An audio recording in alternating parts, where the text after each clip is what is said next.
Good afternoon, everyone. I, Ms. Monica Verma, Assistant Professor, Electronics and Communication Department, Rabindranath Tagore University, Bhopal, hearty welcomes Mr. R.P. Yadav, Sir, expert of today's workshop, Dr. Sanjeev Kumar Gupta, Dean of Engineering and Convener, Dr. Neha Mathur, Dean of Management and Convener, Dr. Preeti Srivastav, Head of Department of Management and Co-Convener, and all dear participants as co-convener of a prospective workshop Intellectual Property Right. This one-day workshop is organized by Faculty of Engineering and Management in association with SR4 IPR Partners Protect Your Intellectual Property. In this workshop, we are going to learn many important things about intellectual property rights. Intellectual property rights are legal rights that provides creators protection of original work, inventions or the appearance of products, artistic work, scientific development and so on. There are four types of intellectual property rights, that is patents, trademark, copyright and trade secrets. Now, with no more delays, we are going to listen our today's expert, Mr. R.P. Yadav. Sir, but before moving further, I would like to give a brief introduction of our expert. Mr. Ram Prakash Yadav has started his career in 1987 with a reputed intellectual property law firm as an advocate and patent and trademark attorney and worked for more than 16 years with the firm. He then served National Innovation Foundation, a society of DST Government of India as a national coordinator IPR. Subsequently, he worked with Intel Technology India, a subsidiary of Intel USA, as patent attorney for 3 years, an Indian MNC, and lastly, Italian MNC as senior advisor IPR for 2 years. He has thus earned an experience of about 31 years in the field of intellectual property rights IPR practice. Mr. Yadav has obtained special training in Japan as IPR protection lawyer in year of 2011 and in an alumni of APIC JIPII Japan. His contribution towards IPR has been recognized by MHRD and AICT GOI in year 2018-19. He has traveled to various foreign countries, including USA, Canada, China, Thailand, Singapore, Japan, and Dubai, to assess viability of technologies to be acquired by Indian companies, to provide opinions in respect of other cross-border IP issues, and to deliver lectures on IPR Indian system.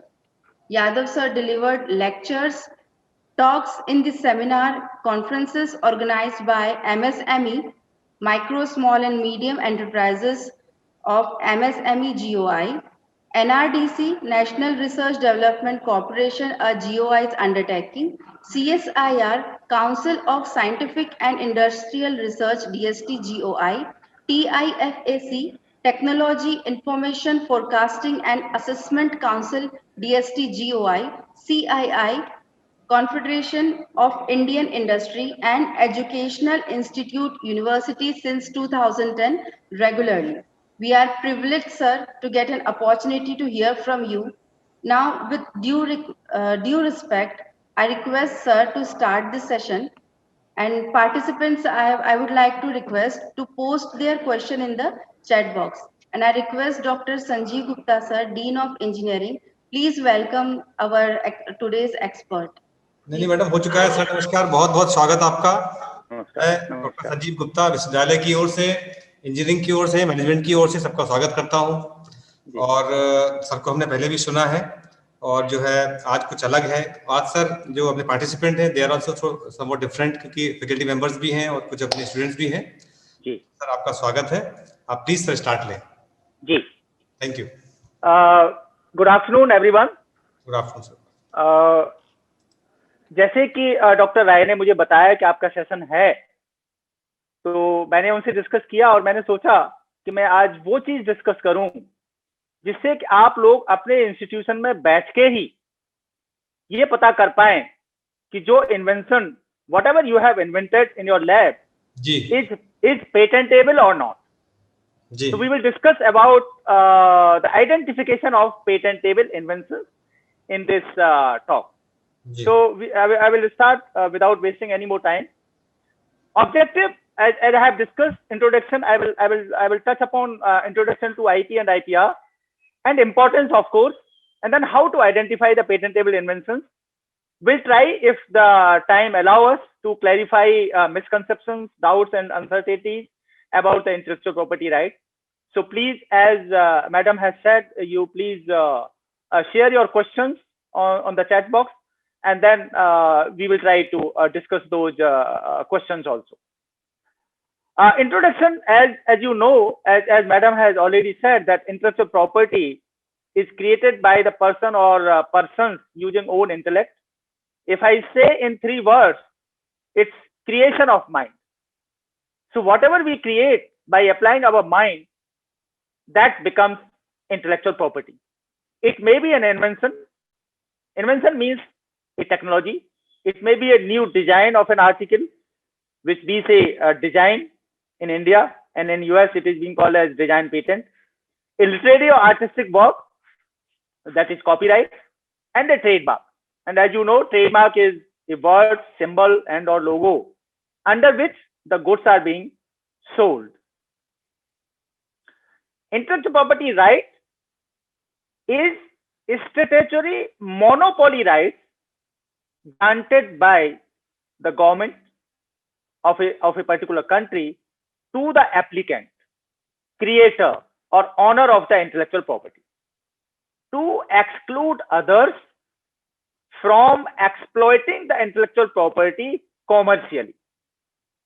So, in other words, अगर मैं हिंदी में बताऊं तो इसका मतलब ये है कि जो राइट, मोनोपोली राइट, एकाधिकार जो हमें गवर्नमेंट ऑफ इंडिया या स्टेट गवर्नमेंट उस कंट्री की जहां एप्लीकेशन फाइल की गई है एप्लीकेंट के द्वारा, वो मोनोपोली राइट ग्रांट करती है उस एप्लीकेंट को. और क्यों करती है वो मोनोपोली राइट?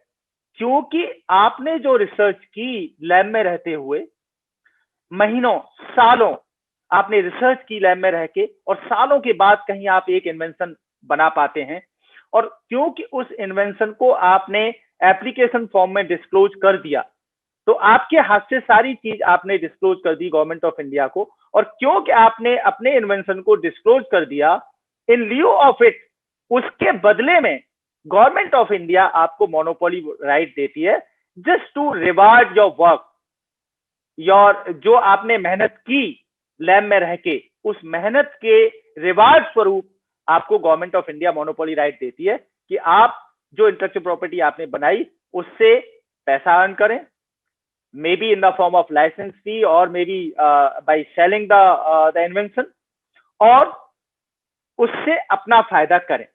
दूसरा ये भी कहती है वो कि दूसरे लोगों को आप रोक भी पाए. जब आपके पास एक रजिस्ट्रेशन सर्टिफिकेट मिलता है तो फिर आप दूसरे लोगों को उस इंटेलेक्चुअल प्रॉपर्टी को कॉमर्शियल होने से रोक पाते हैं, जिसको कोई दूसरा आदमी अनऑथराइजली आपके बगैर परमिशन के अगर उसको कॉमर्शियली एक्सप्लॉइट करना चाहे तो. अब जो जैसे मैंने कहा कि इंपॉर्टेंस क्यों है इंटेलेक्चुअल प्रॉपर्टी राइट इंपॉर्टेंस, जैसा कि आपको मालूम होगा 21st century is the century of knowledge. अभी ऐसा माना गया है कि जो 21st सेंचुरी है वो तो नॉलेज बेस्ड सेंचुरी है. जिसके पास नॉलेज है वही आगे सरवाइव करेंगे और आगे बढ़ पाएंगे. अब जो इंपॉर्टेंस की बात हुई, वो पहला इंपॉर्टेंस इसका है that this is an intangible asset. जितनी भी इंटेलेक्चुअल प्रॉपर्टी है, जैसे कि मैडम ने बताया था, 4 तरह की होती हैं basically: patent, trademark, copyright, design. ये सारी इंटेलेक्चुअल प्रॉपर्टी एक इंटेंजिबल प्रॉपर्टी है. इंटेंजिबल प्रॉपर्टी का मतलब है कि हम इसको देख नहीं सकते, छू नहीं सकते, लेकिन हम महसूस कर सकते हैं. बड़े गर्व से हम कहते हैं कि मेरे पास 4 पेटेंट है, मैंने ट्रेडमार्क रजिस्ट्रेशन करा लिया, मैंने अपनी डिजाइन रजिस्ट्रेशन करा दी. तो ये, और इसको हम बिल्कुल उसी तरह से यूटिलाइज कर पाते हैं या एंजॉय करते हैं इस प्रॉपर्टी जैसे हम बाकी प्रॉपर्टीज को एंजॉय करते हैं. जैसे कि आप अपनी कार को एंजॉय करते हैं अपने राइड के लिए, आप अपने घर को अपने रहने के लिए यूज करते हैं, या उसे टेनेंसी पे किसी को दे सकते हैं, या वंस फॉर ऑल बेच सकते हैं। इसी तरह से किसी भी तरह की प्रॉपर्टी को आप लाइसेंस पे दे सकते हैं, आप वंस फॉर ऑल बेच सकते हैं, और आप अपने फायदे के लिए उसे यूज कर सकते हैं। जैसा कि पहले डिस्कस किया कि the intellectual property holder, the owner of the intellectual property can stop others from manufacturing and selling the same product which are being patented. तो कोई भी प्रोडक्ट, कोई भी इंटेलेक्चुअल प्रॉपर्टी अगर हमने बना ली in the form of product और प्रोसेस, और कोई दूसरा आदमी उसे एक्सप्लॉइट करने की कोशिश करे, तो हम आप उसे रोक सकते हैं। जैसा कि अभी मैंने डिस्कस किया, हम इंटेलेक्चुअल प्रॉपर्टी को बेच भी सकते हैं और लाइसेंस भी दे सकते हैं। So can be enjoyed in the same way as if you enjoy your own physical movable and immovable property. अभी जैसा कि आप देखते थे पहले, अगर आप कहीं गए हैं इंटरव्यू देने, तो यूजुअली ये पूछते थे कि कितने पेपर पब्लिश हो गए। अभी वो बात धीरे धीरे बदल रही है। अभी आपको इंटरव्यू में ये पूछा जाता है कि कितने पेटेंट आपने अब तक कराए हैं, कितनी पेटेंट एप्लीकेशन आपने फाइल कराई है। इसी तरह से टेक्निकल इंस्टीट्यूशंस और यूनिवर्सिटीज को अभी ये भी पूछा जाता है कि आपके इंस्टीट्यूट ने कितनी एप्लीकेशन, पेटेंट एप्लीकेशन फाइल की, कितनी एप्लीकेशन फाइल करके ही रैंकिंग आजकल डिसाइड हो रही है। तो अभी आने वाले दिनों में और आज इसकी वैल्यू धीरे धीरे और बढ़ती जा रही है। और बहुत अच्छी बात यह है कि अगर आपने इन्वेंशन बनाया है, आपने पेटेंट रजिस्ट्रेशन कराया है, then you can very well mention in your biodata, and it's a honor which is being given to the applicant if he has got some kind of patent in his favor. और जो certificate, registration certificate मिलता है हमको, that is the valid proof of ownership. मतलब जैसे कि car अगर आपकी है, तो आप कैसे प्रूव करते हैं कि ये मेरी कार है? कि आप आरसी दिखाते हैं लोगों को, राइट, रजिस्ट्रेशन सर्टिफिकेट दिखाते हैं। इसी तरह से in case of intellectual property आप क्या दिखाते हैं कि मेरे पास देखिए रजिस्ट्रेशन सर्टिफिकेट है, मेरा पेटेंट रजिस्टर हो गया, मेरा डिजाइन रजिस्ट्रेशन हो गया, मेरा कॉपीराइट रजिस्ट्रेशन हो गया, या मेरा ट्रेडमार्क रजिस्टर्ड रजिस्ट्रेशन हो गया। और इस तरह की प्रॉपर्टीज को ये प्रूव करने के लिए that this is my property, you require A certificate of registration. अब अगर देखें टोटल, तो क्योंकि आज का ये लेक्चर अगर मैं कहूं तो सरस्वती के मंदिर में हो रहा है, इससे टेक्निकल इंस्टीट्यूट, इस Rabindranath Tagore university which is A temple of education.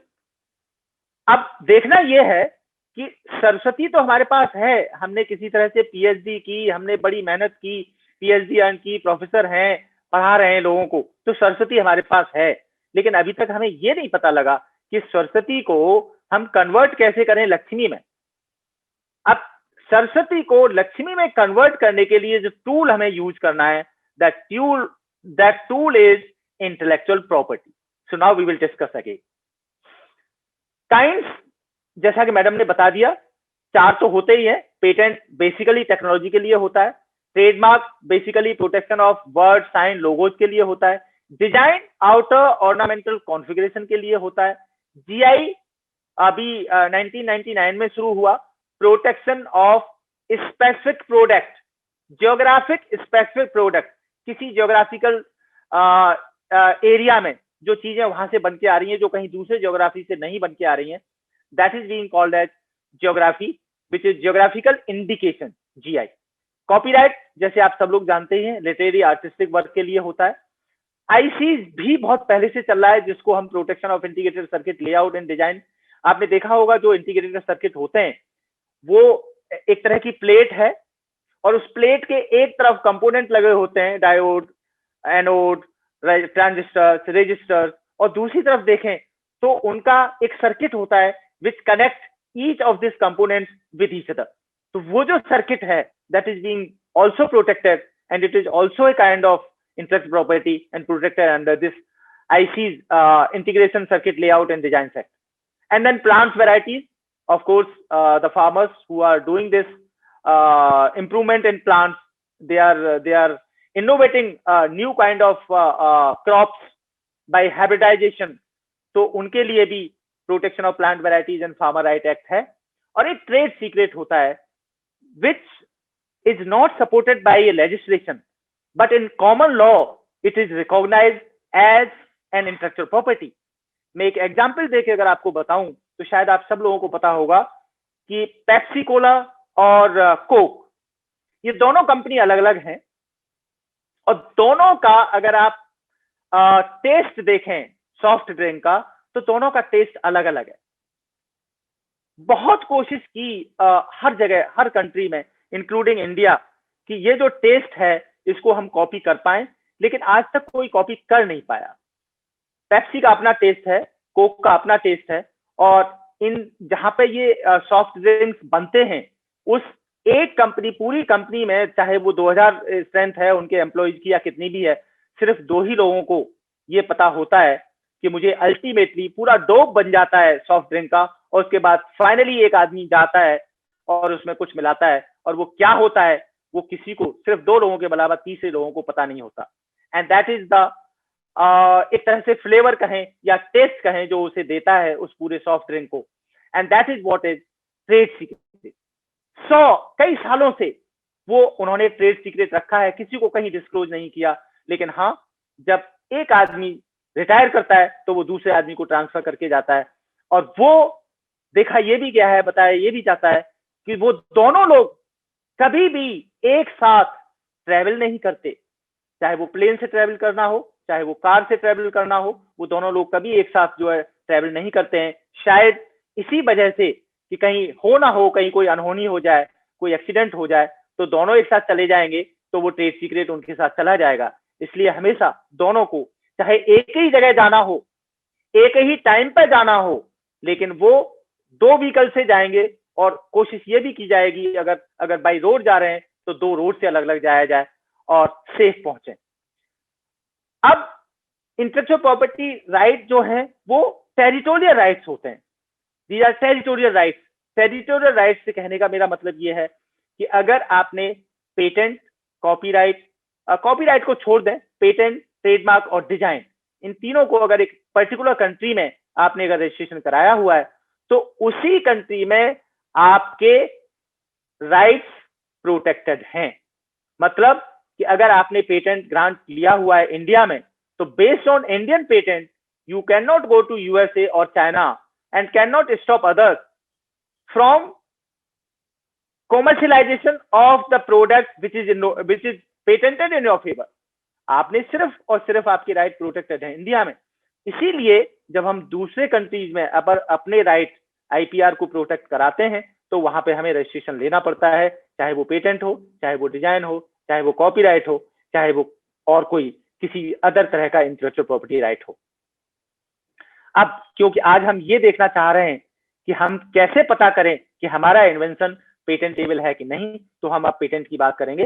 So patent is also a kind of monopoly right which is being granted to the applicant patentee by the government for a limited period to practice the invention, manufacture and use and sale of the patented technology in lieu of the information best known method disclosed to the government with regard to an invention। तो जब हम application file करते हैं तो हमको उसमें best known method disclose करना पड़ता है।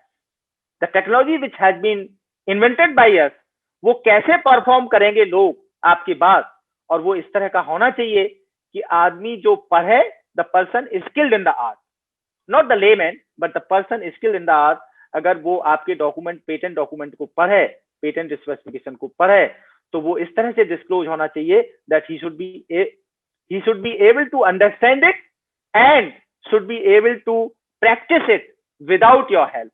तो बेस्ट नोन मेथड हमको पेटेंट एप्लीकेशन में डिस्क्लोज करना पड़ता है। और ये क्या कन्फर करते हैं? ये राइट कन्फर करते हैं पेटेंटी को to use the invention for his और her own benefit and to stop others from commercialising of the same. Invention की जो डेफिनेशन है, अगर पीछे वाले में देखा हो आपने, तो मैंने इन्वेंशन वर्ड को बोल्ड किया हुआ था। मतलब ये जो पेटेंट मिलता है वो इन्वेंशन के लिए मिलता है, आविष्कार के लिए मिलता है। अब देखने वाली बात यह है कि what is the meaning of invention. So अगर ऑर्डिनरी मीनिंग देखें, आप डिक्शनरी मीनिंग देखें, तो new discovery relating to a product और प्रोसेस इज एन इन्वेंशन। लेकिन क्या ये इन्वेंशन पेटेंटेबल है? टू सम एक्सटेंट नहीं, क्योंकि इन्वेंशन की डेफिनेशन पेटेंट एक्ट में डिस्क्राइब्ड है, and the patent act section 21J says that any product or process or any invention relating to a product or process is patentable only when the product or process is new. So अगर हमने product develop किया या process develop किया तो it should be new and involving an inventive step. इसका मतलब यह हुआ कि जो हमने किया वो इन्वेंटिव होना चाहिए, that there should be some technological improvement in it. And तीसरी कंडीशन जो होती है कि जो भी प्रोडक्ट या प्रोसेस हमने डेवलप किया या जो इन्वेंट किया, that should be for industrial application. मतलब ये कि वो इंडस्ट्री में प्रैक्टिस किया जा सके, कॉमर्शलाइज किया जा सके, ultimately for the use of the public at large. तो जब हम कोई पेटेंट इन्वेंशन बनाते हैं प्रोडक्ट या प्रोसेस के लिए, तो हमें ये ध्यान में रखना होता है कि हमारा वो प्रोडक्ट नया होना चाहिए, टेक्नोलॉजिकली एडवांस होना चाहिए in comparison to the known product और प्रोसेस, और इंडस्ट्रियल एप्लीकेशन होनी चाहिए। जब ये तीनों चीजें कोई भी इन्वेंशन फुलफिल करता है, only then it is a patentable invention. अब हम कोशिश करेंगे ये जानने की, इसका कुल मिला के अगर इन्फ्रेंस ड्रॉन करें तो इसका मतलब यही हुआ कि any product, any process, product में be device machine composition, process may be a process is used for the product, for the preparation of a product, maybe device, machine or composition, is patentable only if that product or process is new, novel, involves an inventive step that is non-obvious, and is of industrial use, that is useful. So कोई भी product या process, when it is novel, when it is non-obvious, when it is useful, can be patented. अब आप देखें, मैंने एक example देने की कोशिश की। यहाँ पे एक सिंपल रॉड, लोहे की रॉड है।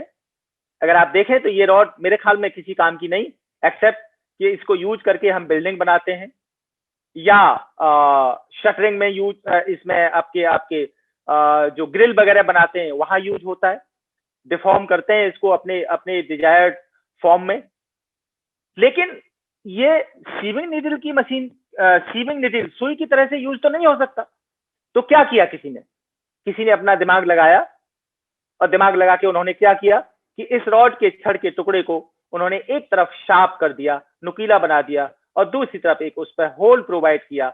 इसका मतलब ये हुआ कि उस होल में हम धागा डाल सकते हैं, और शार्प इसलिए किया कि इसको कहीं से चुभो के उसमें निकाला जा सके।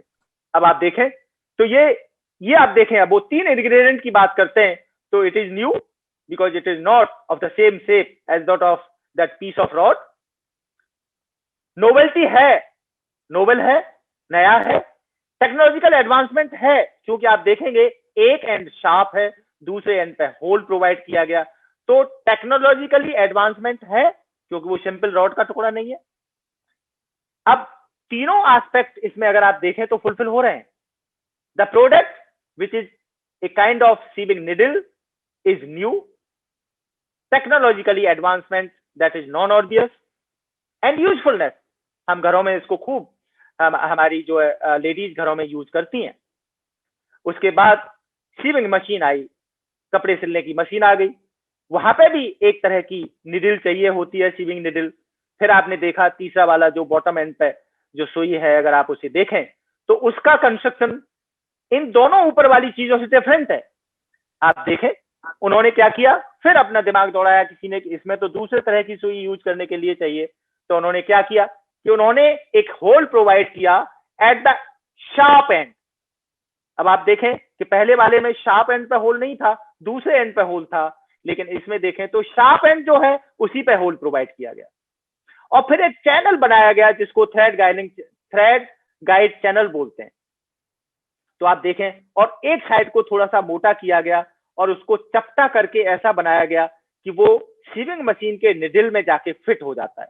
अगर इस एंड को हम गोल रहने देते तो शायद ये सीविंग मशीन में काम नहीं कर पाता, क्योंकि ये तो घूम भी सकती थी।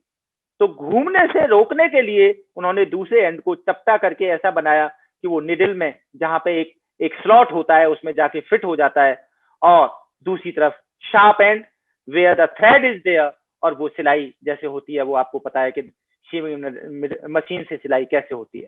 सो if you see all these two items, दोनों तरह की सुइयां अगर आप देखें तो एक दूसरे से डिफरेंट हैं, तो नई हो गई, नोवेल हो गई, टेक्नोलॉजिकली एडवांसमेंट है, क्योंकि अगर आप कंस्ट्रक्शन देखें तो दोनों का अलग अलग है, दोनों निडल का कंस्ट्रक्शन बिल्कुल डिफरेंट है। सो टेक्नोलॉजिकली एडवांस हो गई एक दूसरे के कंपैरिजन में, और यूजफुलनेस तो हमने एस्टेब्लिश की, क्योंकि दोनों ही यूजफुल हैं। एक घर में यूज होती है, लेडीज हमारी यूज करती हैं, और दूसरी मशीन में यूज होती है। अब नोवेल्टी क्या है? How do we determine that my product is novel? जैसे कि मैंने अभी कंपैरिजन करते हुए बताया, what we have to look into it, that the construction of the invented item is completely different than the known one. जैसा आपने देखा, सुई के बदले जो मशीन में सुई लगाते हैं उसका कंस्ट्रक्शन बिल्कुल अलग है।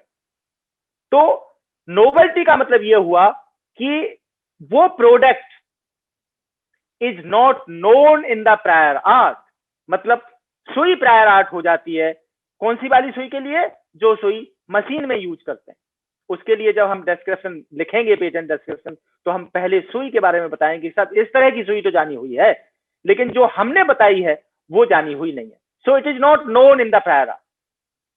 Any product, any process which is not known in the prior art is treated as if this is a new or novel product or process. अब प्रायर आर्ट क्या होता है? प्रायर आर्ट हम और आप नहीं डिसाइड करते, this is given in the Patent Act itself, and it includes printed publications anywhere in the world, and use of the product or process by the public forms part of the state of art. Prior art. तो prior art क्या होता है कि कोई भी product या process printed publication में नहीं डिस्क्लोज होना चाहिए, पब्लिकेशन नहीं होना चाहिए एनीवेयर इन द वर्ल्ड। अगर मैं कहूं कि मैंने कोई एक अजीब तरह का टेलीफोन बना लिया, और अगर वही सेम टेलीफोन के बारे में कहीं भी दुनिया में किसी भी टेक्निकल जर्नल में अगर कहीं वो पब्लिश हो चुका है उसकी टेक्नोलॉजी के बारे में या उसके बारे में, तो फिर वो प्रायर आर्ट नहीं, प्रायर आर्ट माना जाएगा। वो ऐसा माना जाएगा हमारे प्रोडक्ट को कि that is known in the prior art, वो एंटिसिपेट हो जाएगा प्रायर आर्ट से। अब उसके बाद प्रिंटेड पब्लिकेशन के बाद जो दूसरा एस्पेक्ट होता है प्रायर आर्ट को जानने का, नोवेल्टी को डिटरमिन करने का, वो होता है कि प्रोडक्ट या process is not in use, it is not being used by the public. कहीं वो किसी तरह से भी कोई भी कहीं यूज नहीं हो रहा उसका। तो अगर वो यूज नहीं होता, जैसे कि आपने देखा होगा सुना होगा, हल्दी का पेटेंट हो गया यूएस में, लेकिन गवर्नमेंट ऑफ इंडिया ने अपोज किया और वो पेटेंट नल एंड वॉइड हुआ। यूएस के पेटेंट ऑफिस ने उसे रद्द किया, उसे अबेंडन किया। क्यों? क्योंकि वो प्रोडक्ट हमारे यहाँ यूज हो रहा था सदियों से। हमारे यहाँ तो हल्दी का यूज, नीम का यूज, इसका तुलसी का यूज, ये सब बहुत पहले से आयुर्वेद के जमाने से चले आ रहे हैं। जब हमने उनको बताया कि साहब ये हल्दी का जो पेटेंट आप दे रहे हो इनको, ये कोई नया नहीं है, ये तो बहुत पहले से हमारे यहाँ यूज हो रहा है, तो पेटेंट ऑफिस यूएस ने माना इस बात को और उन्होंने उसको हटाया। तो इफ वी आर एबल और the patent office who examines the patent application is convinced कि ये प्रोडक्ट या प्रोसेस तो पहले से जाना हुआ है, तो वो बाकायदा फिर आप आजकल आपको साइटेड डॉक्यूमेंट्स आपको देते हैं कि देखो भाई ये चीज तो यहाँ पब्लिश हो रखी है, इसलिए हम आपको पेटेंट नहीं दे पाएंगे। तो अब जो मैं ये सब बताने की कोशिश कर रहा हूँ वो ये कर रहा हूँ कि जब आप कोई इन्वेंशन बनाते हैं तो आप कैसे ये जान पाए कि मेरा प्रोडक्ट नोवेल है कि नहीं। उसके लिए हम क्या करें? हम नेट पे बैठें, हम गूगल पेटेंट पे बैठें और सर्च करें कि भाई इस तरह का प्रोडक्ट हमारा है, उसके कीवर्ड्स आप डिसाइड करें, और कीवर्ड डिसाइड करके अगर आप सर्च करेंगे तो आपको पता लगेगा कि इतने सारे प्रोडक्ट ऑलरेडी पेटेंट हो गए, या अगर पेटेंट नहीं हुए तो इस प्रोडक्ट के बारे में फला पब्लिकेशन में ये पब्लिश हो गया। तो एक नोवेल्टी का कंसेप्ट जो है वो आप इस तरह से मालूम कर सकते हैं अपने आप से कि मेरा प्रोडक्ट नोवेल है या नहीं है। प्रायर आर्ट जैसे कि बताया कि पब्लिकेशन, सारे पब्लिकेशन, हर तरह के पब्लिकेशन और यूज जो है वो प्रायर आर्ट माना जाता है, लेकिन कुछ एक्सेप्शन भी है। क्या एक्सेप्शन है? कि technology not known outside of an organisation and not used commercially anywhere.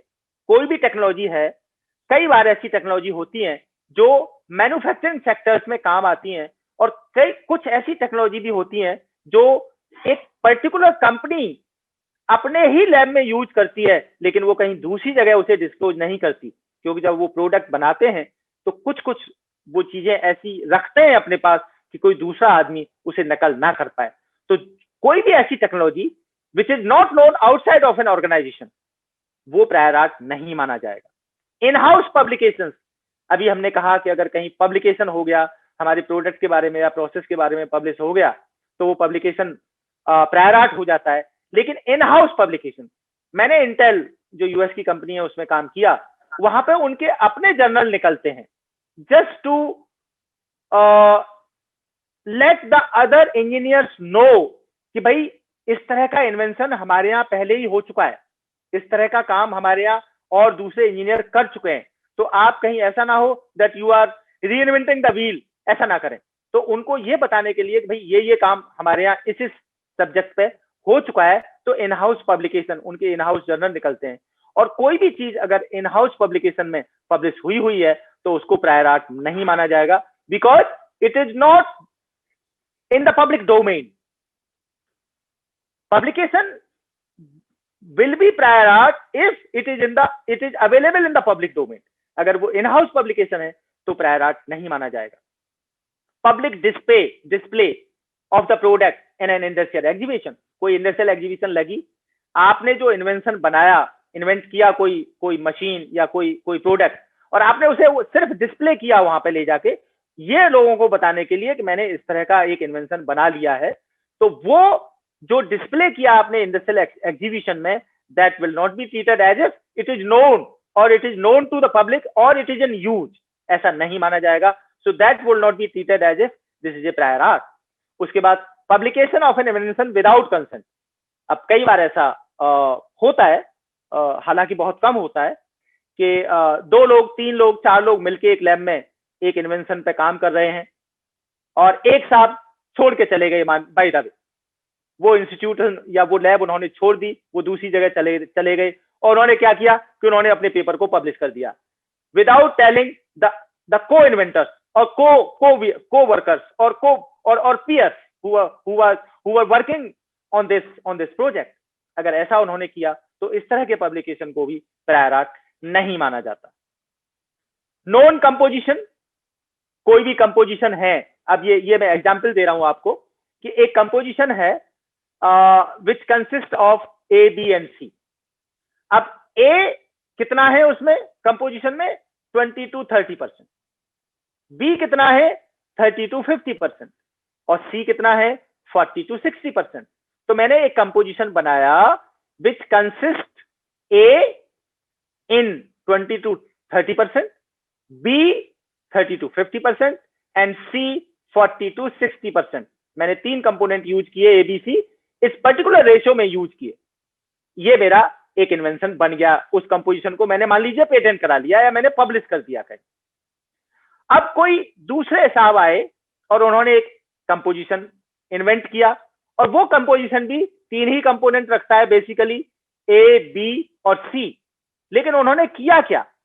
उन्होंने ये किया कि 22 से 28% A यूज किया, 32 से 48% B यूज किया, और 42 से 58% उन्होंने जो है वो C यूज किया।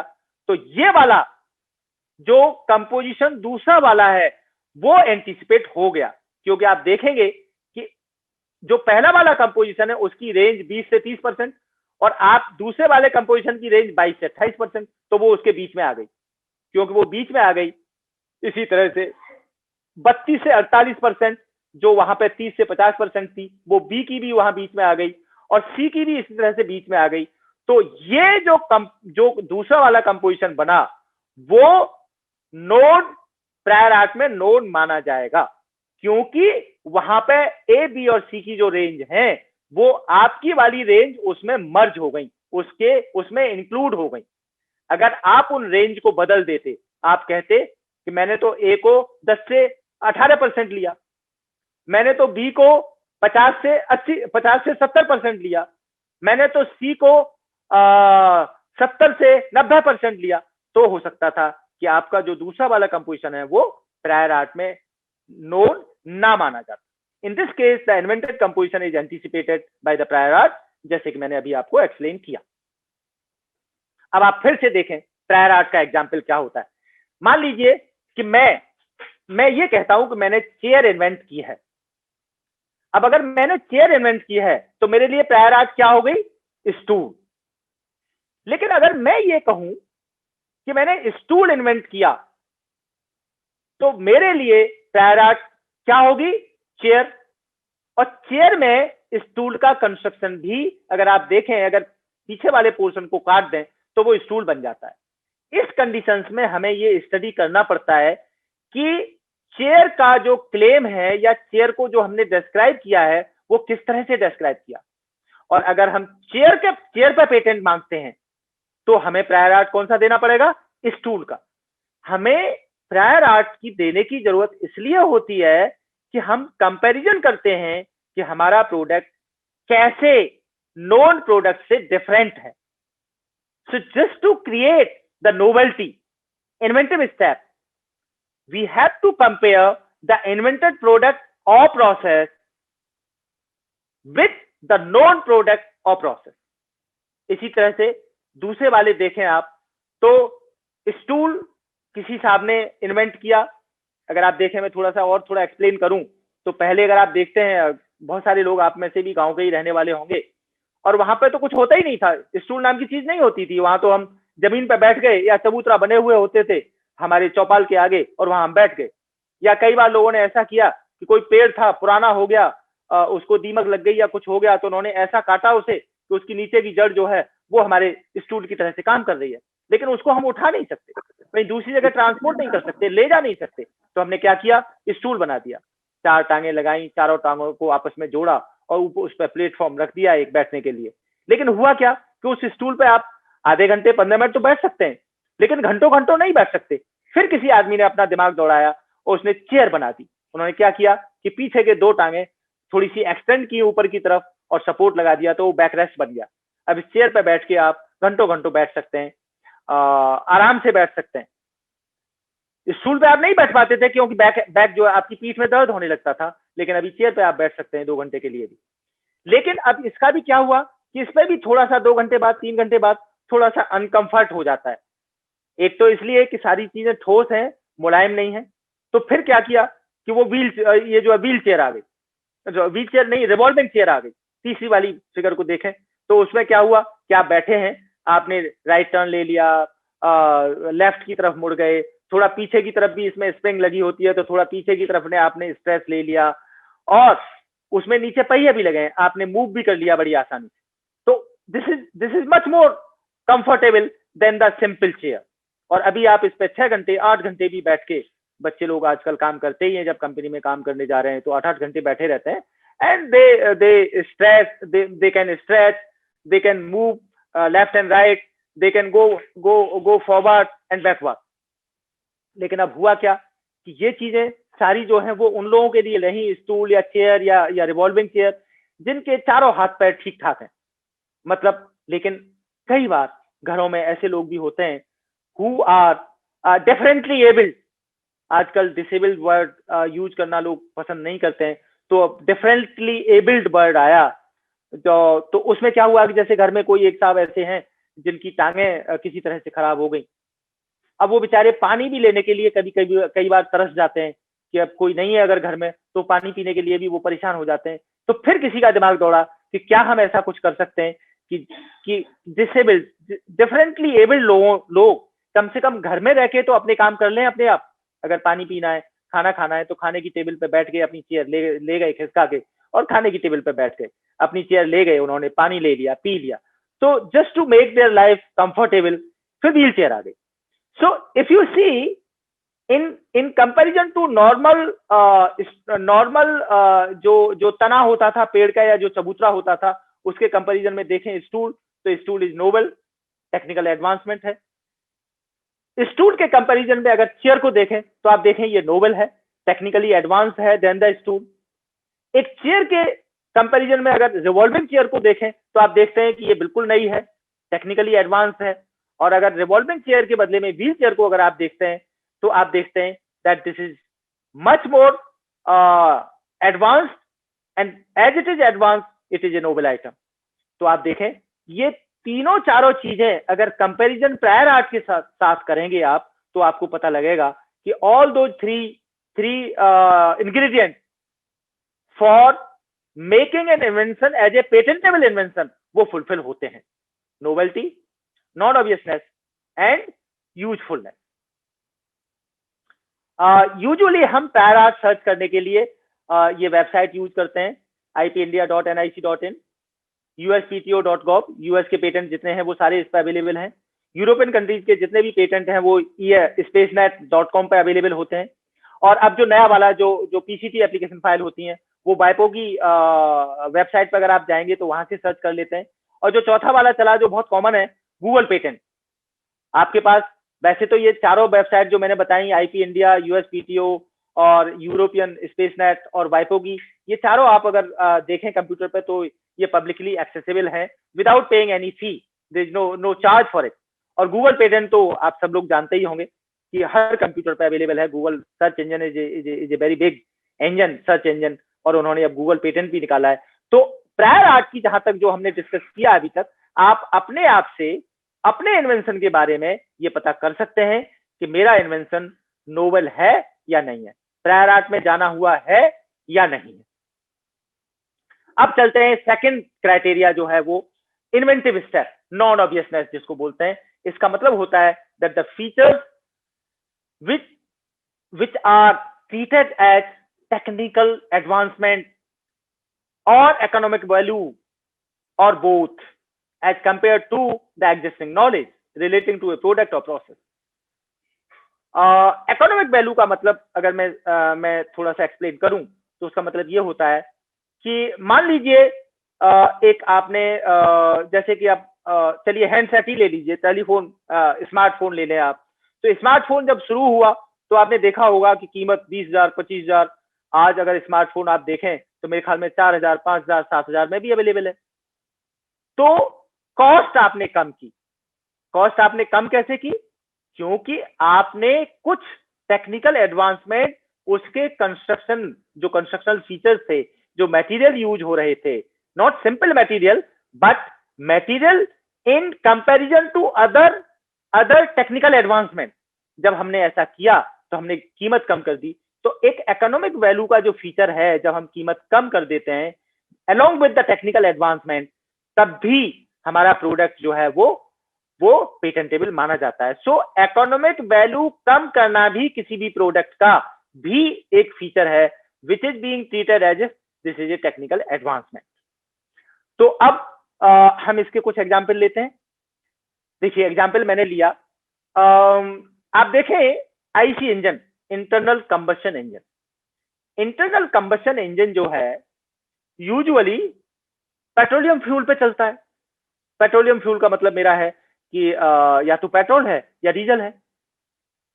और कंबशन इंजन में एग्जैक्टली होता क्या है?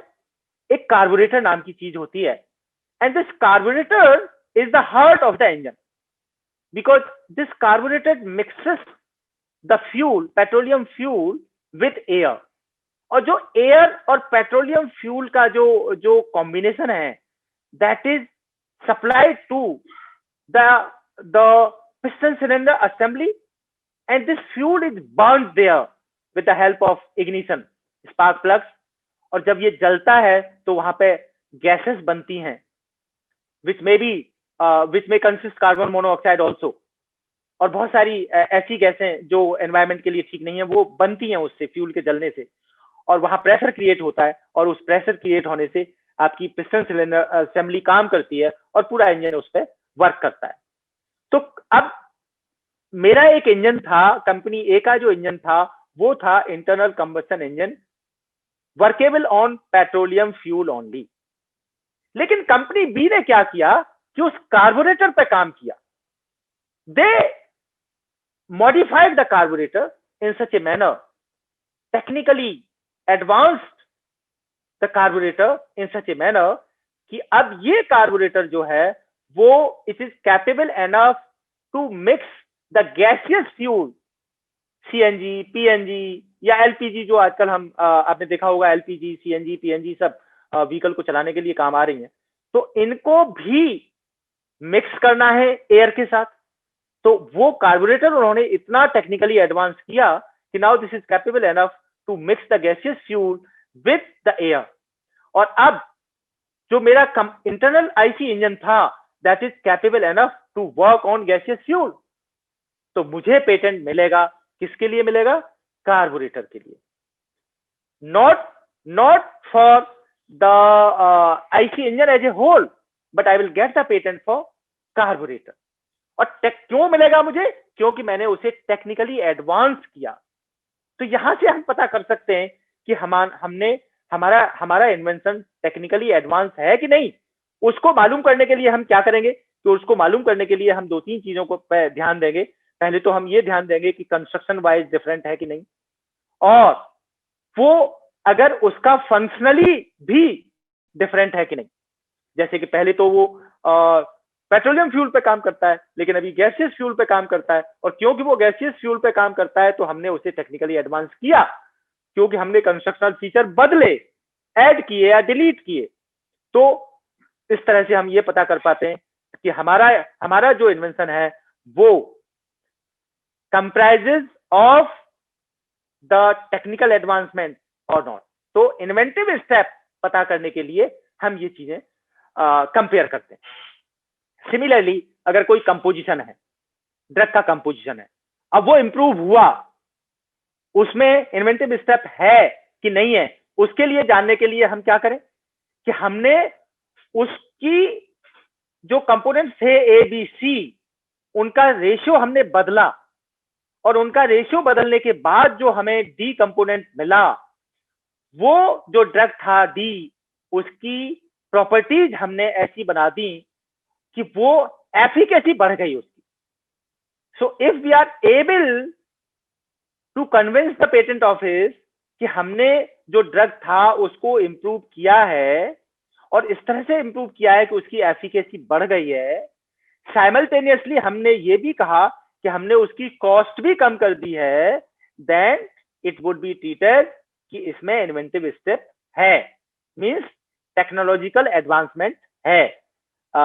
आप सबने शायद पढ़ा होगा नोवार्टिस केस के बारे में, और उस केस के बारे में यही था कि नोवार्टिस ने 1998 में कोई पेटेंट अपना दिया हुआ था वहां यूएस में, और उन्होंने 1993 में एक एप्लीकेशन फाइल की इंडिया में, सेइंग कि हमने 1998 वाले जो हमारा पेटेंट है उसको हमने 1993 में जो पेटेंट लिया था उसको हमने टेक्निकली एडवांस कर दिया है, और उन्होंने इंडिया में पेटेंट एप्लीकेशन फाइल की 1998 में। वो एक ड्रग था which is being used for the treatment of cancer. तो कैंसरस ड्रग था। नोवार्टिस ने ये कहा कि हमने उसे इंप्रूव कर दिया, लेकिन पेटेंट ऑफिस इंडिया ने वो पेटेंट एप्लीकेशन जब एग्जामिन की तो उनको ये पता लगा कि जो कंपोनेंट इन्होंने यूज किए थे उन्होंने कुछ भी नहीं किया। मान लीजिए कंपोनेंट ए पहले वो यूज कर रहे थे, अभी उन्होंने क्या किया कि ए का डेरिवेटिव ले लिया, बी का डेरिवेटिव ले लिया, और डेरिवेटिव लेने के बाद वो ये कहने लगे कि हमारा कंपोजिशन डिफरेंट है। पेटेंट ऑफिस इंडिया ने ये कहा कि नहीं, आपका कंपोजिशन डिफरेंट नहीं है, क्योंकि डेरिवेटिव्स को नया केमिकल कंपोनेंट्स नहीं माना जा सकता, और ये पेटेंट रिजेक्ट हुआ। नोवार्टिस बहुत बड़ी कंपनी है वर्ल्ड की, it is one of the best drug company. उन्होंने जो है मद्रास हाई कोर्ट में केस फाइल किया कि पेटेंट ऑफिस ने गलत तरीके से हमारे पेटेंट को रिजेक्ट किया है, एंड पेटेंट ऑफिस मद्रास ने भी पेटेंट ऑफिस के डिसीजन को सही माना और उन्होंने कहा कि नहीं, वो बिल्कुल ठीक हुआ है, your invention does not fulfil the requirement as described by the Patent Act. So there is no inventive step involved in it, and therefore you will not get a patent for it. और patent was rejected by IPO, High Court ने भी किया और finally Supreme Court ने भी under Section 3D it was rejected. Industrial use last ingredient है, जो तीसरी कंडीशन है एक इन्वेंशन को पेटेंटेबल इन्वेंशन डिसाइड करने की या पता करने की, और तीसरी वो ये है कि यूजुअली अगर आप देखें तो जो एक कहावत है कि necessity is the mother of the invention, तो जब तक हमको किसी चीज की जरूरत नहीं होती है हमारा दिमाग काम नहीं करता है। तो यूजफुलनेस का जो क्राइटेरिया है वो ऑफ कोर्स बनाया तो इसलिए गया था कि कहीं कोई ऐसी चीज ना इन्वेंट की जाए जो पब्लिक हेल्थ के लिए या पब्लिक मॉरलिटी के लिए या पब्लिक एट लार्ज के लिए फायदेमंद ना हो। कई बार ऐसा हो सकता है कि हमने तो मान लीजिए कि सेडेटिव ड्रग बना लिया जो एक तरह का नशा करता है, अब वो नया तो होगा, उसमें इन्वेंटिव स्टेप भी होगी, लेकिन यूजफुलनेस के क्राइटेरिया को वो फुलफिल नहीं कर रहा। क्यों? क्योंकि this is not for the public benefit. अगर वो पब्लिक बेनिफिट के लिए नहीं है तो फिर उसको पेटेंट नहीं मिलता है, और हम अपने आप से इस बात को बहुत आसानी से पता कर सकते हैं कि हमारा प्रोडक्ट जो है वो यूजफुल है कि नहीं, क्योंकि हम कोई वो चीज बनाते ही नहीं है जो हमारे काम की ना हो। अब आप देखें कुछ इसके एग्जाम्पल यूजफुलनेस के, आप देखें इट्स ए काइंड ऑफ सनलाइटर। आपने देखा होगा कॉन्वेक्स लेंस को लेके अगर आप सूरज की तरफ रखते हैं और जहां फोकस होता है वहां पे वो कंसंट्रेट कर देता है सनलाइट को और जला देता है चीजों को। तो इसी तरह से उन्होंने सनलाइटर बनाया और वो सिगरेट को जलाने के लिए, लेकिन आप देखें तो इसको ये यूजफुल है, ये किसी का नुकसान नहीं कर रहा है, लेकिन क्योंकि smoking is not good, smoking public health के लिए अच्छी नहीं मानी जाती, तो इसको पेटेंट मिले ना मिले, हालांकि ये अदरवाइज तीनों कंडीशन फुलफिल कर रहा है, बट गवर्नमेंट ऑफ इंडिया और एनी पेटेंट ऑफिस में से कि नहीं ये तो ये यूजफुलनेस के क्राइटेरिया को फुलफिल नहीं कर रहा, क्योंकि this will increase the habit of smoking of the people which is not in the public benefit, so we will not grant the patent. और वो हो सकता है ऐसा कि वो जो है पेटेंट ग्रांट ना हो। इसी तरह से आप देखें कि मैंने अब मैं ये कहूं कि साहब मैंने तो ऐसा एक कपड़ा बना लिया, अपना वियर बना लिया, एक ऐसा कपड़ा बना लिया जिसमें हस्बैंड वाइफ दोनों पहन सकते हैं, बट अगर आप प्रैक्टिकली देखें तो ठीक है, अब आप घर में जितनी देर के लिए हो एक साथ पहन लो, but practically not possible, not good for the public at large. हालांकि नया है, टेक्निकल एडवांसमेंट है, नोवेल है, कंस्ट्रक्शन ऑफ द कपड़े का कंस्ट्रक्शन नया है, इन्वेंटिव स्टेप भी है क्योंकि बहुत सारा काम किया गया है उसमें, बट अगर यूजफुलनेस के क्राइटेरिया को देखें तो it may not be treated as good as it should be because this is not for the public benefit, तो इसको पेटेंट नहीं भी दिया जा सकता। इसी तरह से अगर आप देखें तो लेडीज को अपने जूते चप्पल से बहुत लगाव होता है, और उन्होंने क्या किया कि एक अम्ब्रेला छोटा सा on the tip, front tip of the shoe लगाया कि साहब ठीक है आप बारिश में भी चलेंगे तो आपका जूता नहीं भीगेगा। हालांकि ये इमोरल नहीं है, लेकिन प्रैक्टिकली पॉसिबल नहीं है, इसको पहन के शायद आप आसानी से चल नहीं पाएंगे। तो जहां तक पेटेंट का सवाल है, पेटेंट इसको मिल सकता है, बट प्रैक्टिकली पॉसिबल नहीं है, यूजफुलनेस का जो क्राइटेरिया है वो फुलफिल नहीं होता है। तो अगर इसको पेटेंट ना भी दिया जाए पेटेंट ऑफिस से, तो पेटेंट ऑफिस मना कर सकता है that we will not grant the patent for this. अब मैं थोड़ा सा ये कोशिश करता हूं बताने की कि अभी तक जो हमने जो डिस्कस किया उससे हमें शायद ऐसा लगता है that everything under the sun is patentable, any product any process is patentable, लेकिन ऐसा नहीं है, देयर आर एक्सेप्शंस। क्या पेटेंटेबल? यूजुअली मेरे पास कई बार इन्वेंशन ऐसे आते हैं, बड़े छोटे छोटे इन्वेंशन होते हैं, बड़े माइनर से इन्वेंशन होते हैं, लेकिन कई बार जब हम लैब में बैठ के काम करते हैं सालों साल, तो हमें ऐसा लगता है कि ये तो हमारा प्रोडक्ट या प्रोसेस पेटेंटेबल है, लेकिन वो नहीं होता है।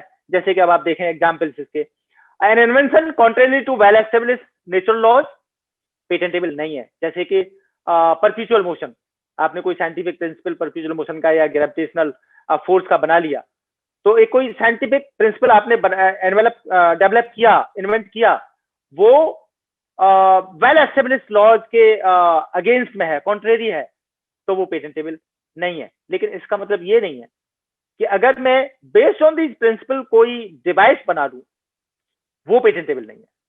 वो डिवाइस में भी पेटेंटेबल, अगर मैं एक एग्जांपल दूं तो मान के चलिए कि परपेचुअल मोशन या ग्रेविटेशनल फोर्स के प्रिंसिपल पे, अरे शिवम, ये तो चार्जिंग के लिए कह रहा है। I am sorry, I will take 1 second charger. तो चलो बोलो, I am sorry for a second, my microphone headphone is trouble. No problem, sir. Yeah, I will come to normal speaker of the computer. So, Okay, sir. are you able to hear me? Yes, sir. Okay. So what we were discussing is that what is not patentable.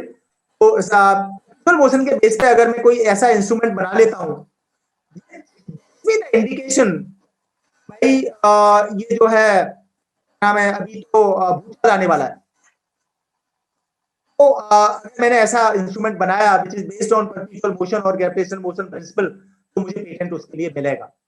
दूसरी चीज है an invention which could be contrary to public order और morality, injurious to human animal और plant life environment. For example, मान लीजिए मैंने कोई एक मशीन बना ली, देखा होगा कैसीनो में सारी मशीनें होती हैं जो यूज होती हैं, और के लिए यूज होती हैं, जुआ खेलने के लिए, गैम्बलिंग के लिए। You will not get a patent for a machine which is being used for gambling, और ऐसा soft drink which is toxic in nature। वो सॉफ्ट ड्रिंक है, वो अदरवाइज देखें तो नोबल है, इन्वेंटिव स्टेप है, लेकिन यूजफुलनेस तो नहीं है, क्योंकि which is toxic है। तो टॉक्सिसिटी को पब्लिक का बेनिफिट, मोरालिटी। वॉइस नहीं आ रही सर, थोड़ा सा डिस्टरबेंस आ रहा है। थोड़ा सा डिस्टरबेंस आ रहा है। Divyanshu, can we do something? No. Ma'am थोड़ा सा मुझे फिर से बताना कि आवाज आ रही है नहीं आ रही है? आ रही है? Clear sir, clear sir. Okay, so what we were discussing is, अगर कोई ऐसी मशीन हमने बना ली which is being used for gambling, और कोई ऐसा सॉफ्ट ड्रिंक बना लिया व्हिच इज नेचर, तो हमें पेटेंट नहीं मिलेगा। mere discovery of scientific principle, जैसे कि अभी मैंने बताया परपेचुअल मोशन, ग्रेविटेशन, उस तरह के हमने कोई साइंटिफिक प्रिंसिपल अगर इन्वेंट किए which is theories or mere discovery of any living or non living substance occurring in nature, तो कोई भी ऐसी लिविंग थिंग या non living thing which is there in nature already exist करती है, लेकिन हमने अगर उसे आइसोलेट कर लिया है बाय द वे, तो हमको जो है पेटेंट नहीं मिलेगा। एक्सेप्ट माइक्रो ऑर्गेनिज्म को अगर हम सेपरेट करते हैं और उसको जेनेटिकली मॉडिफाई करते हैं, तो हमको पेटेंट मिलता है। एक्सक्यूज मी सर, कहीं आपका आवाज ब्रेक हो रहा है सर, बीच में। हाँ, ब्रेक हो रहा है थोड़ा। अभी मेरा हेडफोन थोड़ा गड़बड़ कर रहा है, वो चार्ज, उसकी बैटरी चली गई।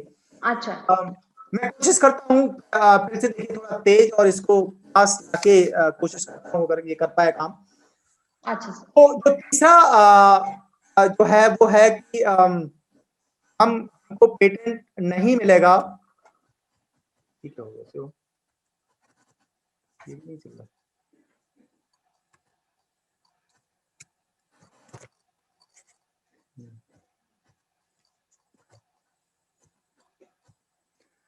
Discovery of new property or new use for a known substance unless efficacy. Are you able to hear me?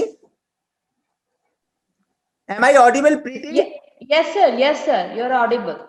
So mere discovery of new property or new use for a known substance, जैसे कि मैंने अभी एक example आपको बताया था, Novartis case, जिसमें हमने ड्रग की एफिकेसी को नहीं बढ़ा पाया था और हमें पेटेंट नहीं मिला उस पर. So anything which any drug which is not efficient enough, उसको पेटेंट नहीं मिलेगा. And the substance obtained by mere admixture resulting only in the aggregation of the properties of the components, no new product. अगर हम new product नहीं बना पा रहे हैं, जैसे कि मैंने एक एग्जांपल अभी लिया था कंपोनेंट ए बी और सी का, और उसमें ए बी सी जो कंपोनेंट थे, अगर उनको हमने मिलाया और मिलाने के बाद डी जो कंपोनेंट हमें मिला, it was nothing but the aggregation of the properties of A B and C.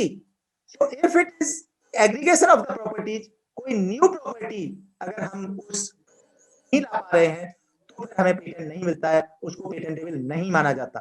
But if we mix or if we prepare a D drug or D mixture product, and if this product consists of new properties, ABCD के मिलाने के बाद जो D हमें मिला, अगर उसमें नई प्रॉपर्टीज हैं in comparison to known properties, तो इस तरह के ड्रग को हमें पेटेंट मिलता है.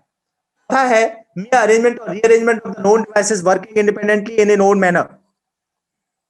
If you are not able to hear me, just let me know.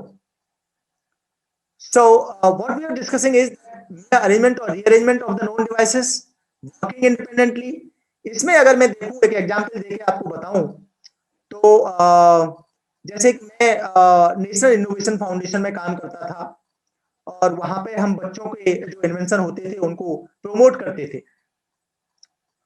सो वहां पे एक बच्चे ने एक एंट्री हमारे इंस्टीट्यूशन में दाखिल की और उसमें उन्होंने कहा कि I have invented A walking stick. Walking stick का मतलब उनका ये था कि अगर रात को मेरी स्टिक के साथ आप घूमते हैं, then you will have no problem because light is there. उस बच्चे ने क्या किया हुआ था उस वॉकिंग स्टिक के साथ कि उसके बॉटम टिप पे उन्होंने एक छोटा सा डायनामो लगाया हुआ था. Now this dynamo was connected with a kind of battery which was clamped on the upper side of the stick. और तारों से उसने जोड़ा था. So the electricity which is produced by the small dynamo is stored in this battery. Battery से फिर उन्होंने जो है एक टॉर्च के सेल को जोड़ा हुआ था. So if you walk with this due to pressure, dynamo will start working. The current which is generated will be stored in that battery, और बैटरी से जो हमने कनेक्शन लिया उससे टॉर्च चलता था. If you see here, all the three components are working interdependently. अगर dynamo को हटा दें तो टॉर्च नहीं चलेगा, बैटरी को हटा दें. यार आवाज नहीं सुन पा रहे आप?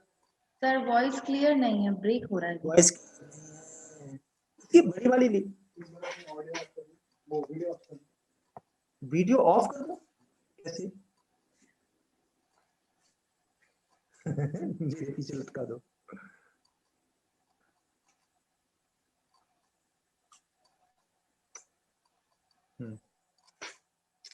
उसको लटकने दो ऐसे.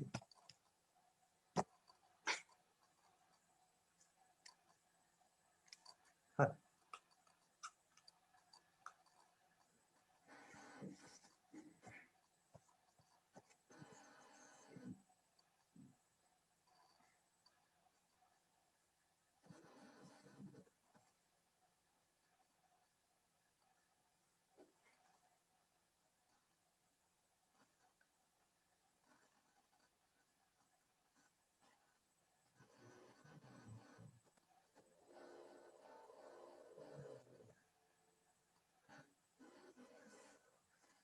Hello.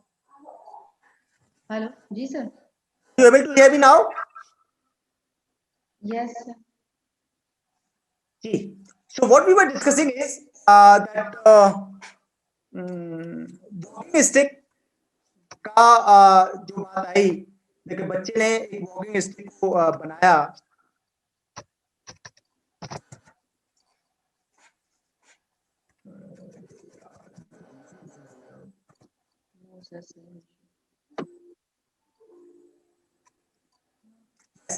Arrangement rearrangement of the known devices. मान लीजिए उस बच्चे ने तो वो स्टिक बनाई जिसमें उसने डायनोमा लगाया, बैटरी लगाई और बल्ब बनाया। मान लीजिए मैं कहता हूं कि मैंने भी एक वॉकिंग स्टिक कर ली है या इन्वेंट कर ली है, और मेरी वॉकिंग स्टिक में क्या है कि मैंने बाजार से ड्राई सेल बैटरी लाया, and that dry cell battery was clamped on the upper side of the stick, and in that what we do is that if we walk in the night, what we will do that we will switch on this battery and we will get the light. इसमें अगर आप देखें तो battery is working independently than the stick. Walk करते वक्त battery का walking से कोई संबंध नहीं है। अगर उसे आप स्विच ऑन करेंगे तो चलेगी, स्विच ऑफ करेंगे तो लाइट नहीं देगी। So this arrangement will not be treated as a novel arrangement. It will be treated as if this is a mere arrangement or rearrangement of the known devices, and patent नहीं मिलेगा। This invention will not be treated as if this is a patentable invention. Sir excuse me sir, sorry to interrupt, but आवाज clear बिल्कुल भी नहीं आ रही है sir. बिल्कुल नहीं आ रही है। हाँ, थोड़ा बीच बीच में ब्रेक हो रही है। या तो आप स्पीकर के सामने थोड़ा सा करके आप बात करेंगे, थोड़ा लाउड, तो हम लोगों को क्लियर होगा sir. Okay, just a minute. इसके स्पीकर को ना यार, इसके स्पीकर को चलाओ ना।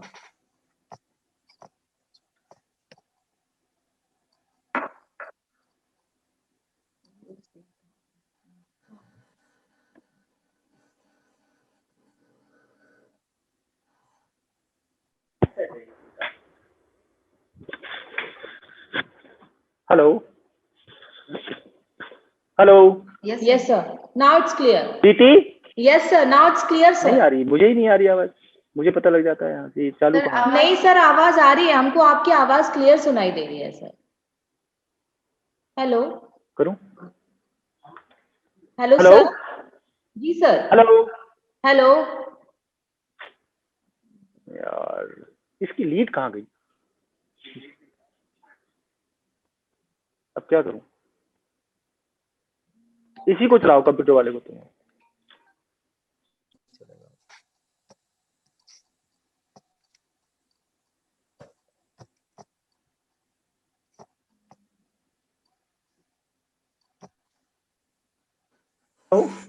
Yes sir.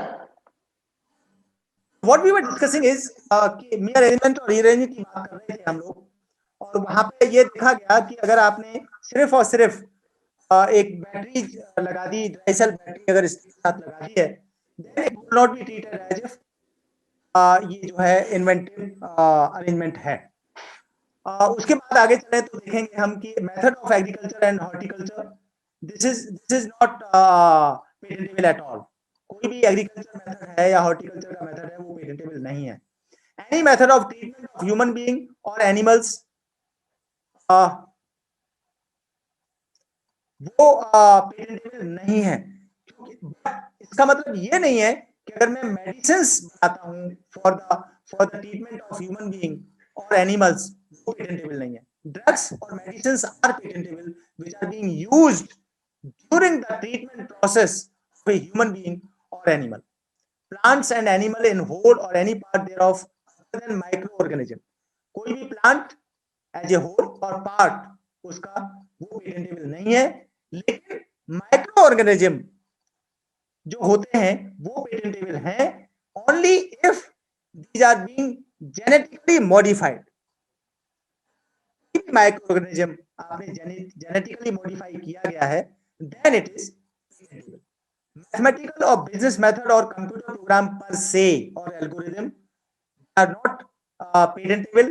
Mathematical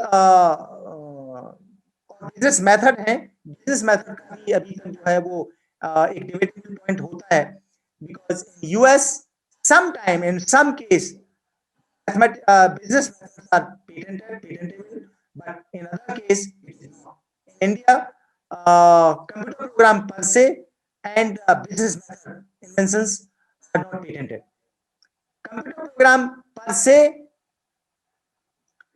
are not patented, but if we submit a patent application in such manner कि it looks like that this program is a combination of software and hardware, then it is patentable. Literacy, dramatic or musical artistic work, they are not patentable, because आप देखती हैं कि musical artistic work are being treated as if this is a copyright, और इसके लिए copyright act ही अलग से बना हुआ है, and you can get a registration under the Copyright Registration Act. PT, am I audible? So, Preeti? Sir, तो अभी भी स्टिल सर सेम प्रॉब्लम, आपका आवाज ब्रेक हो रहा है आपका, ब्रेक हो रहा है।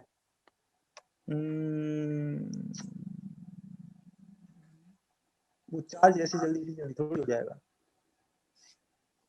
Sir we can wait for a minute, आप कर लीजिए, 1-2 मिनट हम वेट कर सकते हैं। हाँ, एक मिनट का टाइम दीजिए, 1 मिनट का टाइम दीजिए।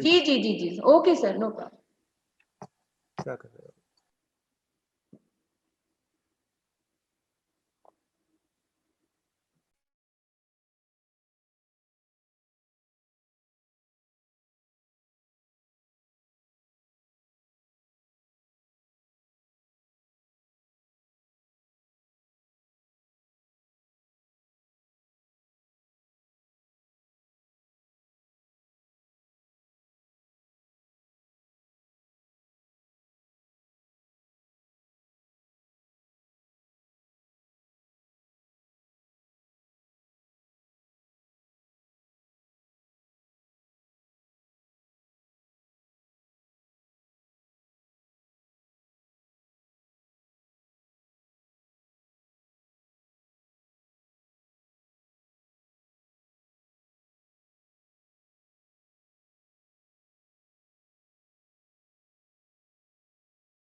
हाँ, वो थोड़ी निकाला है मैंने, यही तो है, ट्वीट खुला हुआ है ना।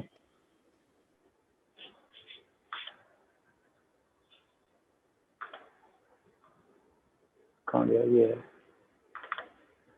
Hello, yes sir. हाँ, are you able to hear me now? Yes sir, now it's audible. So I will repeat, I will go to the back slide.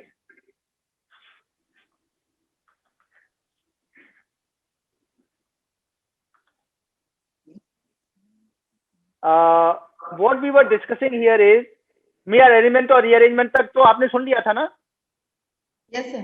हाँ, तो mere arrangement और rearrangement के बाद जो हम आते हैं उसमें यही था कि if a walking stick was developed with the help of a small dynamo which was put on the नीचे के बॉटम पे प्लेस किया था उस बच्चे ने, और उसको कनेक्ट किया था बैटरी से, और बैटरी के बाद वो जो है उसमें टॉर्च लाइट में गया था, और वो इस अरेंजमेंट को, बिकॉज दो it has known components but each and every component is working interdependently. So when there is an arrangement and the components are working interdependently, then it is a patentable matter. But मैंने ये कहा कि साहब मैंने भी walking stick बना ली, लेकिन मैंने किया क्या, मैंने ड्राई सेल लेके आया और ड्राई सेल को मैंने क्लैम्प कर दिया ऊपर के पोर्शन में ऑफ स्टिक, और वो जब मैं चाहता हूँ ऑन कर लेता हूँ उस ड्राई सेल बैटरी को, जब चाहता हूँ ऑफ कर लेता हूँ.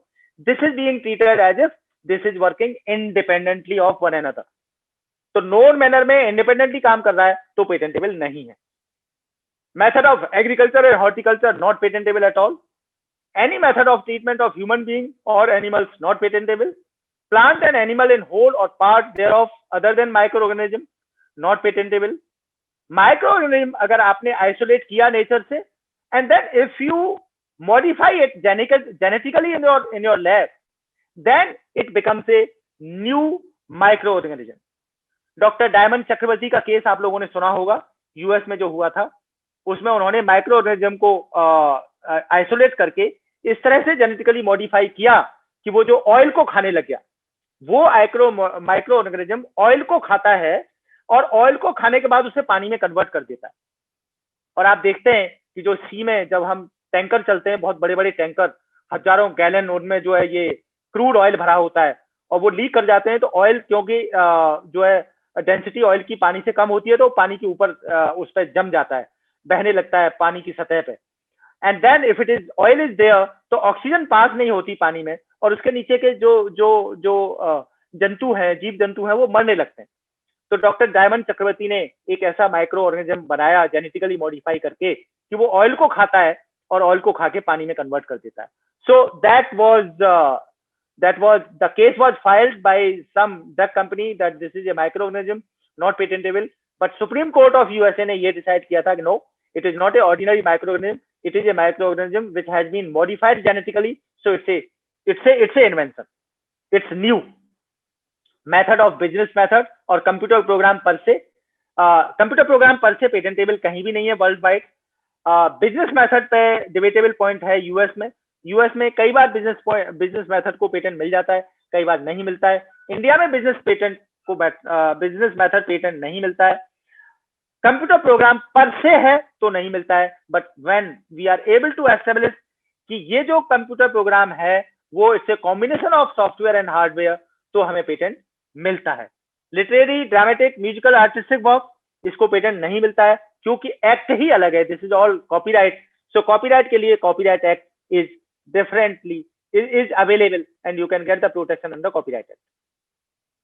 mere scheme of rule or method of performing mental act or method of playing game patentable नहीं है। presentation of information, आपने देखा मैं आपके सामने इंफॉर्मेशन प्रेजेंट कर रहा हूं, so this way of presentation, जो मैंने जिस तरह से इंफॉर्मेशन आपके सामने प्रेजेंट की, ये पेटेंटेबल नहीं है, but it is a copyright के लिए कॉपीराइट के तहत मैं इसे प्रोटेक्ट कर सकता हूं। और आपने देखा होगा मेरी स्लाइड्स पे लिखा हुआ है कॉपीराइट आरपी यादव। टोपोग्राफी और integrated circuits not patentable. An invention relating to traditional knowledge को भी अब पेटेंट नहीं मिलता है। ट्रेडिशनल नॉलेज का मतलब होता है यही है, जैसे कि मैंने थोड़ी देर पहले बताया था आपको कि अगर मैंने हल्दी का पेटेंट लेने की कोशिश करूं तो हल्दी ट्रेडिशनली नोन है, ये पता है हमें कि इसमें एंटीसेप्टिक प्रॉपर्टीज की होती हैं, वुंड हीलिंग प्रॉपर्टीज इसकी होती हैं। तो उस हल्दी को अगर मैं चाहूं कि मुझे पेटेंट मिल जाए हल्दी पे, तो पेटेंट नहीं मिलेगा।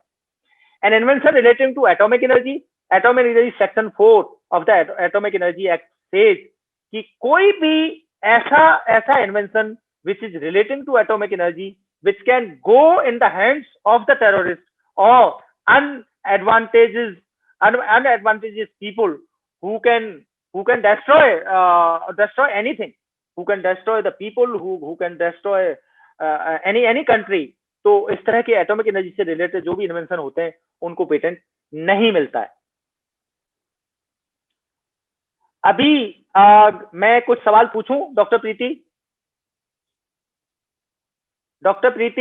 यस सर, आप पूछ सकते हैं सर, पूछिए प्लीज। पहले आप पूछ लीजिए मुझसे सवाल। हाँ जी सर, 2 क्वेश्चंस हैं हम लोग के चैट बॉक्स में, पढ़ के बता दीजिए मुझे। Yes sir. Sir first question है, any patent is being done in India on the functioning of human mind's eye with respect to innovative thinking?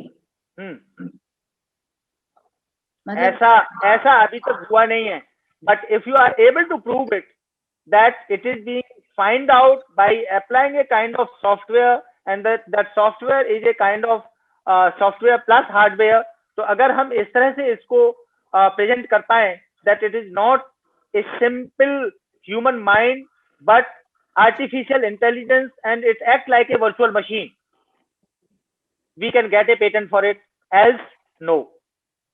Okay sir. The next question is, how to improve innovative thinking of mind? देखिए अभी थोड़ी देर पहले मैंने बताया था necessity is the mother of the invention.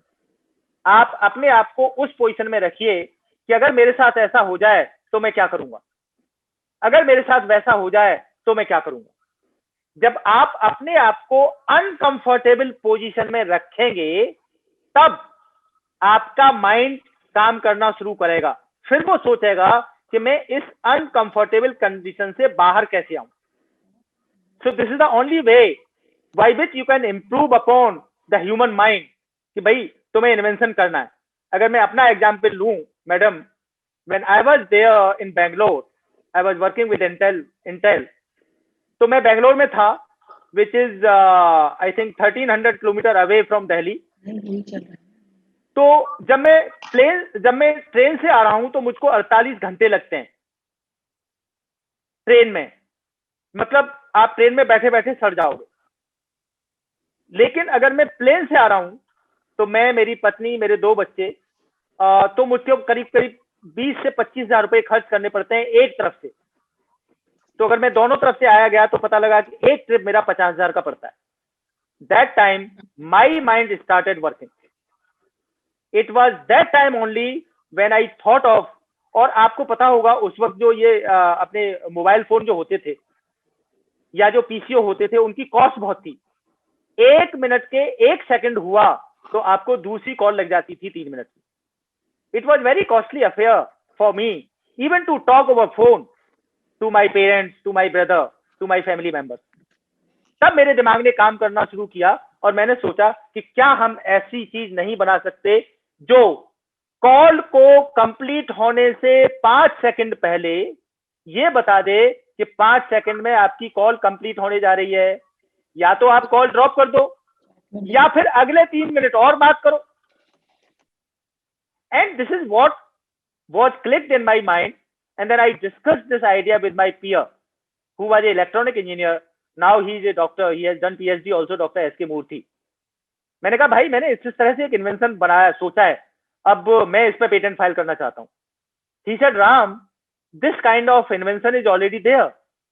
मैंने कहा भाई कहाँ पे है? तो बोले चलो let's go to the PCO. Hello hello, yes sir. हाँ, so then we went to PCO. उस वक्त पीसीओ हुआ करते थे, हम पीसीओ पे गए, मैंने कॉल लगाया अपने घर वालों को, दिन का टाइम था, और वहां पे अगर आपने देखा होगा तो हैंडसेट के साथ एक पीछे से अलग से एक डिवाइस होता था, इलेक्ट्रॉनिक डिवाइस, जो उसमें लगता था टेलीफोन में। आपके रिसीवर जो एक तो कान पे लगता है, उसमें नहीं, जो नीचे रखा रहता है बेस उसका टेलीफोन का, उसमें लगता था। और 5 सेकंड पहले उसने बीप बीप की आवाज दी, और वो जो पीसीओ का मालिक था, जो बैठा था ऑपरेटर, उसने कहा साहब आपका कॉल पूरा हो रहा है, मैं आगे बढ़ा दूं इसको। तो वो एक बटन दबाता था, उससे वो कॉल आगे बढ़ती थी, अदरवाइज ऑटोमेटिकली वो कॉल ड्रॉप हो जाती थी। Then he said, my peers told me that Ram, have you seen what you thought of is already there. फिर मैंने अपने आप को सेव करने के लिए, क्योंकि मुझे तो फिर उस वक्त ये लगा ना, अरे यार मैंने तो कोई नया काम किया है, तो मैंने कहा कि नहीं, अच्छा आप ये बताओ मोबाइल फोन में तो नहीं है ये अवेलेबल? बोले हाँ you are right, this kind of arrangement is not available with the mobile set. और उस वक्त ये स्मार्टफोन भी नहीं हुआ करते थे। मैं बात कर रहा हूँ 2004-5 की, 5-6-7 की, बल्कि 5 से 7 की, 3 साल में वहां रहा था। उस वक्त स्मार्टफोन तो होते नहीं थे, मोबाइल सेट ही होते थे, नोकिया का ही ज्यादा चलता था, तो उसमें ऐसा कुछ था नहीं। लेकिन अब अगर आप देखते हैं तो वो इन्वेंशन अगर होता भी by the way mobile set के साथ अगर हम वर्क करते और कोई सॉफ्टवेयर डेवलप करते, तो आज अगर आप देखें तो वो इंफ्रास्ट्रक्चर वो तो बेकार हो गया है, क्योंकि अब तो पर सेकंड चार्ज लग रहा है आपके ऊपर। So the second, have I answered to the second question, Preeti? Yes, sir. Right. Any other question? There's only 2 questions, sir. Now you can start your quiz. Then Right. Student will give the answers. So let me ask. Yes, sir. An IP owner can license his or her IP. True or false? Sir, student chat box पे लिखेंगे।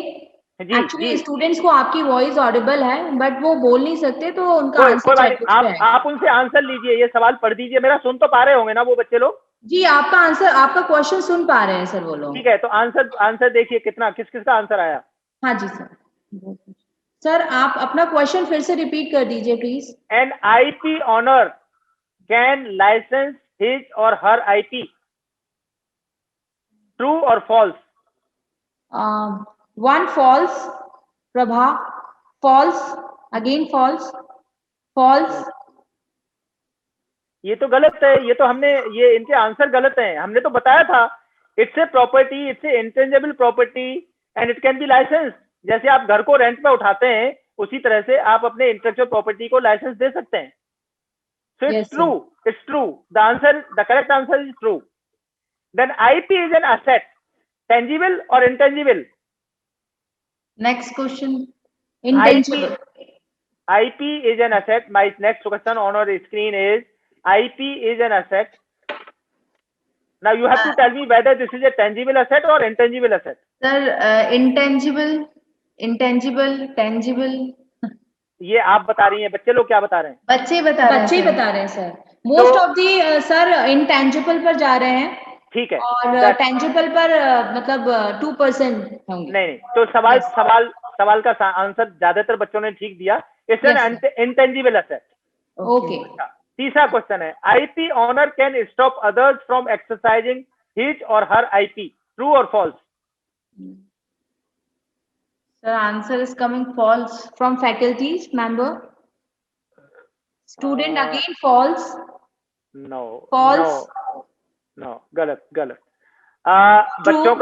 बच्चों का और faculty का answer गलत है, क्योंकि मैंने ये बताया था that an IP right is a monopoly right which authorizes the owner of the IP to exercise his or her intellectual property for his or her own benefit, and simultaneously they can stop others also from commercialization of the same. Okay sir. तो ये true है, right. IP owner can stop others. चौथा सवाल उसमें दिया हुआ है, is discovery of living thing oblique substance occurring in nature patentable, true or false? The mixed response आ रहा है, true false दोनों आ रहे हैं। false का सर ज्यादा आ रहा है। false ज्यादा है। नहीं, हमने बताया था, yes sir, discovery of living things और substance occurring in nature वो पेटेंटेबल नहीं है। ओके। क्योंकि आपको मैंने एग्जाम्पल देके बताया था, एक्सेप्ट माइक्रो ऑर्गेनिज्म। अगर आपने माइक्रो ऑर्गेनिज्म को आइसोलेट किया और उसको आपने उसको मॉडिफाई किया जेनेटिकली, तब वो पेटेंटेबल है। अदरवाइज जो भी चीज अकर कर रही है नेचर में, जो नेचर में ऑलरेडी एग्जिस्ट कर रही है, वो पेटेंटेबल नहीं है। राइट। अच्छा, last question, is mere discovery of new property or new use for a known substance patentable, true or false? Sir true आ रहा है सर, रिस्पॉन्स में ट्रू आ रहा है, एक फॉल्स भी आया। एक फॉल्स से कोई नहीं, तो ये बच्चे लोग ठीक बता रहे हैं, क्योंकि ये हमने बताया था कि न्यू यूज और न्यू प्रॉपर्टी इज, अगर हमने किसी सब्सटेंस की न्यू यूज पता कर लिया या उसकी न्यू प्रॉपर्टी इन्वेंट कर ली उस सब्सटेंस की, वो पेटेंटेबल नहीं है। So this is true. That's okay Preeti. Any other question in general from the faculties और स्टूडेंट्स? सर अभी तक तो कोई क्वेश्चन नहीं है। स्टूडेंट्स के क्वेश्चन से दो तीन तो वो हमने आपसे ऑलरेडी पूछ चुके हैं। Then I think our lecture is now over. Okay. Thank you very much for the patient hearing and question answers. Thank you. Okay, sir. Thank you so much, sir, for such a knowledgeable session. Okay. Thank you. Bye bye. Now I request Dr. Preeti Srivastava to give a vote of thanks. Thank you so much sir. आपका session बहुत ही अच्छा था। आपने बहुत valuable thoughts बताए about IPR, trademark and copyright. बहुत सारा quiz भी बहुत अच्छा था, बच्चों का काफी रिस्पॉन्ड आया और बच्चों का इसमें चैट बॉक्स में आ रहा है। Very informative and great session sir. तो आपने अपना वैल्यूएबल टाइम दिया हम सबको, स्टूडेंट्स को, फैकल्टी मेंबर्स को, हमारे और भी डीन्स और एचओडी इसमें इंक्लूड है सर, सब आपका लेक्चर सुन रहे हैं। तो thank you so much for the giving your precious time and the valuable thoughts. Thank you so much. I'm happy to know it. I'm happy to know it that you people are happy. Thank you. Right sir, क्योंकि इतना अच्छा session था sir. Of course हम लोगों को happy तो होना ही था और हमको काफी सीखने को भी मिला आईपीआर, क्योंकि हम लोगों को ज्यादा एक्चुअली इसमें नॉलेज नहीं है। तो देन बहुत ही बढ़िया सेशन था सर। कोई बात नहीं, अभी थोड़ा सा ठीक होने दीजिए, फिर एक सेशन हम लोग रखेंगे फिजिकली, और थोड़ा टाइम का रखेंगे, थोड़ा लंबे टाइम का रखेंगे, जिसमें और भी चाहें हम जो है थोड़ा डेलिब्रेशंस और ज्यादा लॉन्ग कर पाएंगे। बिल्कुल सही सर, बहुत अच्छा रहेगा, ये स्टूडेंट्स के पॉइंट ऑफ व्यू से भी अच्छा रहेगा और एज वेल एज फैकल्टी के पॉइंट ऑफ व्यू से भी बहुत अच्छा रहेगा। Thank you sir, thank you so much, thank you very much, bye bye, bye bye.